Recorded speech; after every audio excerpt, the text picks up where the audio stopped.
Salom kuz. Sharabara o'quv markazi sindirgani keldi. Manzilimiz Farxatskiy Zapchast bozoridan tushishda Jahon tillar universiteti ro'parasi 3-etaj Top means education. Ilm olgan odam hech qachon xor bo'lmaydi. Assalomu alaykum. Assalomu alaykum. Bizga nima tayyorladingiz? Ingliz tili kurslarimiz uchun skidkalar qilib qo'yganmiz aka, sizlarning obunachilik uchun. Qancha?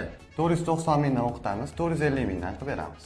Biz Jahon tillar universitetining ro'parasidamiz.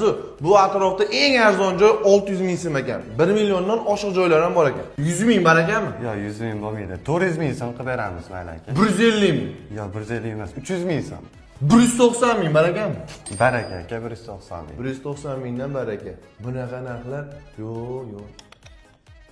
Birinchi kelgan 190 ta odamga. Yo, 190 ta emas, 30 ta odamga. 150 ta.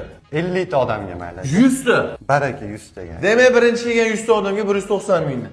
Qancha qilib berasiz? 1 oy. Ya 3 oy. Yo, 1 oy aka. Mayli 2 oy. Mayli, siz obunachilaringiz uchun 2 oyga aka.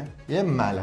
Ilm bebaho narsa, lekin biz ingliz tili kurslarini 190 ming so'mdan birinchi kelgan odamga 2 oy davomida mana shunaqa narxda qilib qo'ydik. Arzon qo'ydim, o'zimni ko'tarishim kerak, qoplash kerak turib, buni o'qish sizni bitirib chiqqan balla I am to be go qilish kerak emas. Aka, biz o'qish sifatiga garantiya beramiz. O'quvchilarimizning har bittasi nazoratda bo'ladi. Rahmat. To'g'ri, ingliz tili hozir dolzarb dunyo tillaridan biri bo'lib qolgan 190 ming. Endi qo'ldan kelgani shu bo'ldi. Azimat bo'lsa, o'zimiz ham o'rganib olamiz.